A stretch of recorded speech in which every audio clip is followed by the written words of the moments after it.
verdad, pero yo lo veo más es un comportamiento creado por miedo. Exactamente. Es más por miedo. Por el miedo de el cambio, el miedo de ceder. De ceder, claro. Es más es el instinto primitivo del miedo. Exactamente, y le diste al clavo, ¿no? Porque ceder significa, si cedes, algo tiene que entrar en ti que quizás no te has preparado para recibir. Y es miedo, y es ceder, claro. Claro, y es así, o sea, es interesante el tema. Yo quería ver yo no sé si te gustaría quizás en nuestro próximo episodio hablar yo creo que es un genio, de verdad, literatura rusa, Dostoyevsky, Crimen y Castigo. Hermano, es una de las mejores literaturas que tú puedes leer. O también estaba pensando 100 años de soledad, ya que estamos hablando de estos comportamientos de ego y superego, ¿no? 100 años de soledad habla de un comportamiento que no cambia por generaciones, ¿no? Claro, por eso 100 años de soledad, generación tras generación, cometiendo el mismo error. Exacto. Aunque saben que está mal, van mal, igual siguen, o sea, es como cada vez que meto el dedo en la vela me voy a quemar y lo sigo haciendo. Hasta que por fin alguien quebranta ese ciclo cultural, familiar que tenían, ¿no? Por ejemplo, ese libro es muy interesante sobre el comportamiento humano. No lo tengo, me leí la mitad. Es bueno. Por lo menos tener un audiolibro, hermano, porque no tengo el tiempo.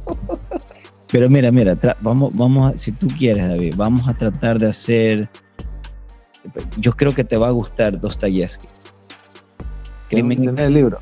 Claro, tengo que leérmelo bien. Y no, yo creo que también hay en audio. Yo a ver si te lo envío para que lo escuches en audio. Sí. Y es un quizás uno de los mejores libros escritos. Ya. Pero sí, mira, entonces vamos a dejar eso para quizás el otro mes, para que tengamos tiempo. Pero ya.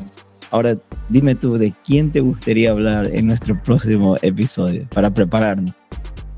Yo creo que 100 años de soledad está bien. Y también la de Dostoyevsky. Sí, porque, a ver, fueron pensamientos radicales, fueron personalidades diferentes.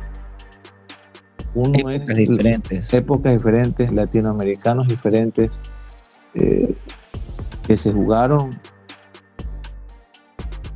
por esas obras y fueron fantásticas. Y muchas personas han leído el libro y no lo han comprendido. Así es. Y ¿sabes qué libro siempre tuve mucha admiración? Fue los libros de Homero, la Ilíada, la Odisea.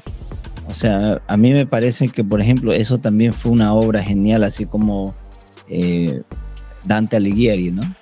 Claro. Sobre su pensamiento imaginativo de cómo se veía el infierno, ¿no? Claro, eso fue un sueño. Exactamente. Y te pone por pescado capital. Exacto. Entonces, ¿cómo él se creó dentro de él los anillos estos y que cada anillo se iba reduciendo? Entonces, no, es interesante. Entonces, son genialidades, hermano. Son cosas que muchas veces lo has leído, pero no lo has comprendido. Así es. Porque simplemente has cumplido con la tarea de leerlo, hacer una tarea, pero no lo has estudiado. Como por ejemplo vi tu podcast de Sansón. Oh, sí, estábamos hablando de Sansón.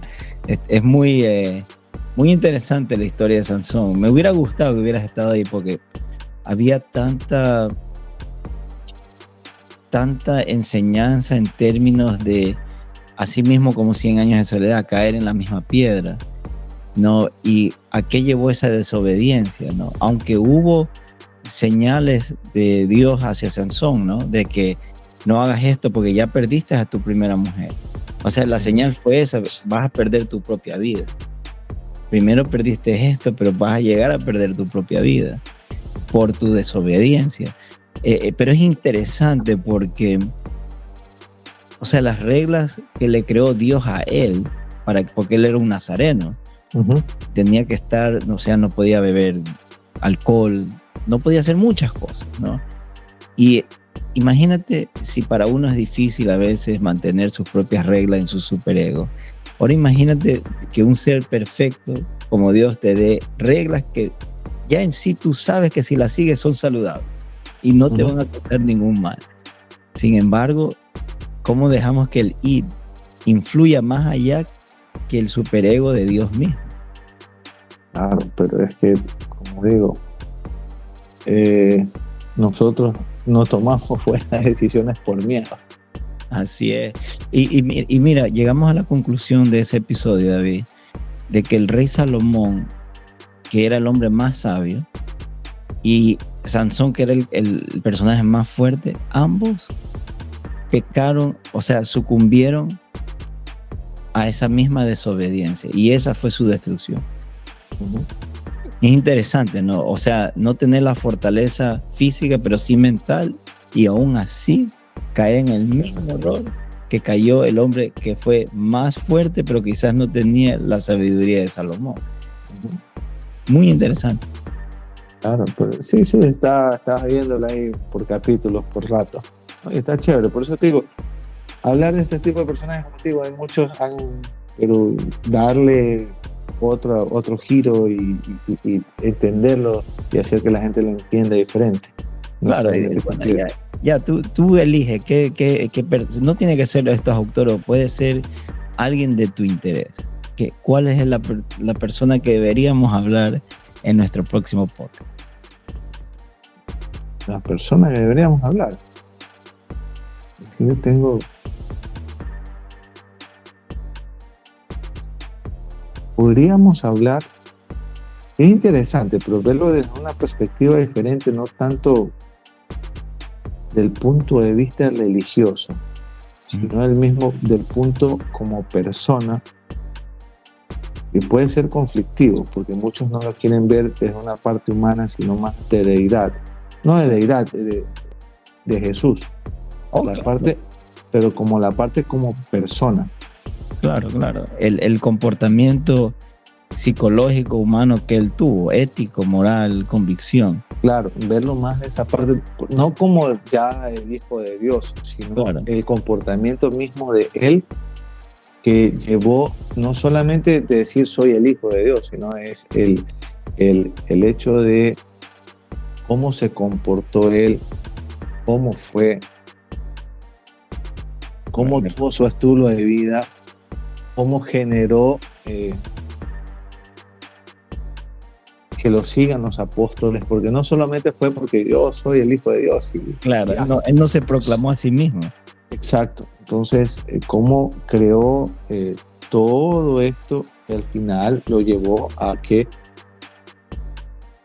incluso dentro de eso, alejándonos un poco de Jesús y todo esto de Dios, es el hecho de cómo los propios, digamos, alumnos, o en este caso los profetas, uno termina engañando, y él sabía, y le dijo, tú me vas a engañar.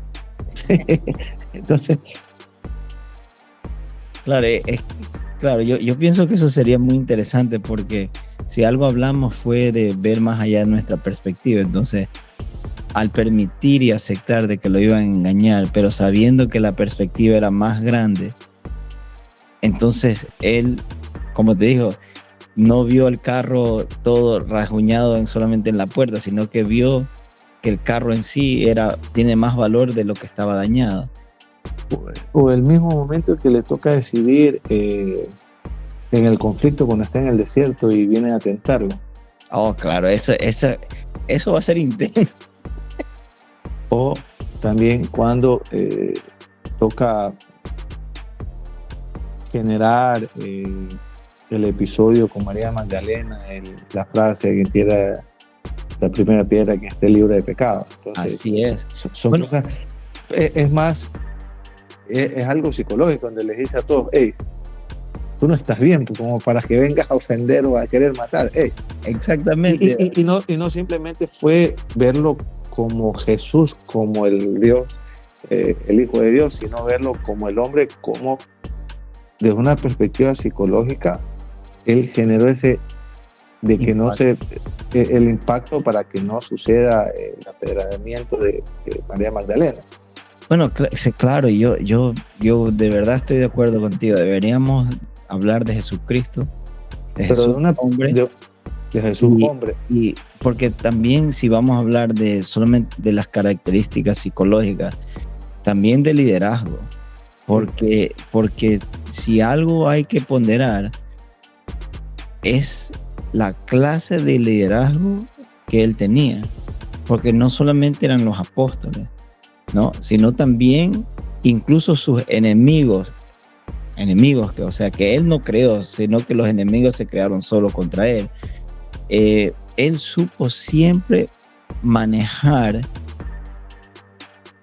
y crear conciencia, que es muy difícil cuando alguien está furioso, decir algo que haga crear conciencia, y en esa conciencia está el aprendizaje.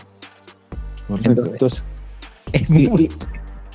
y no lo hizo diciendo yo soy el Hijo de Dios, sino que sin autoridad, exactamente, o sea, nunca abusó de la autoridad. Lamentablemente muchos pensamos que el liderazgo es un puesto, pero el liderazgo es la iniciativa de servir, y Jesús es un gran ejemplo de lo que es el verdadero liderazgo, ¿no? Es la iniciativa de servir. Pero sí, definitivo. Vamos, ¿qué les parece? Déjenos saber qué les parece. Hablamos de Jesús. Lógicamente sabemos que es Dios, pero vamos a hablar de Jesús, el hombre que estuvo en la tierra con los apóstoles, que supo no solamente crear una cultura y una religión que ha sobrepasado los tiempos, pero vamos a hablar de cómo podemos identificar su razonamiento, por qué tomó decisiones, cómo él creó reglas saludables para él mismo y para otros. Sí. Y sobre todo las enseñanzas, yo sé que todos van a ir orientadas hacia la parte religiosa, pero no, son enseñanzas que te dejó para un buen convivir. Claro, y él lo hizo, y yo creo que ahí está el detalle. Él lo hizo como ser humano porque él necesita que nosotros aprendamos a hacerlo como ser humano, no como un Dios. Nosotros comprendamos qué es lo que tenemos que hacer para nuestro propio bien. Así es. Sí, bueno, vamos a tocar ese tema, va a estar pero buenísimo.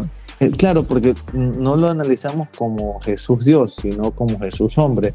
Y como Jesús hombre, porque al final de cuentas, yo sé, lo vamos a separar un poco de la deidad y compararlo, y lo vamos a tratar como hombre, como el hombre que estuvo, como el hombre que generó un cambio, una revolución, un pensamiento crítico diferente, quien lideró, quien generó la sabiduría dentro de las personas para el comportamiento, y que sentaron las bases para las religiones, porque todas las religiones se basan en base a Jesús hombre. Así y Jesús Dios. Gracias a Jesús hombre también se lo toma a Jesús Dios. Claro. Entonces, en el ETHXO Podcast vamos a hablar de Jesús hombre, su comportamiento, su psicología, su filosofía, y cómo pudo él trascender. Ayúdanos a continuar abrazando estas experiencias humanas y a explorar más sobre nosotros mismos y los demás al suscribirnos. Ya sabes, si te gusta nuestro contenido, asegúrese de me gusta, comentar, compartir. Pero si quieres formar parte de nuestro podcast, todo lo que tienes que hacer es dejar un comentario y decirnos de qué quieres hablar. Recuerda que esta es una plataforma para personas y estamos aquí para explorar esas experiencias de vida que son muy únicas para ti y para otros. No te olvides de Cisco. I'm trying to coexist.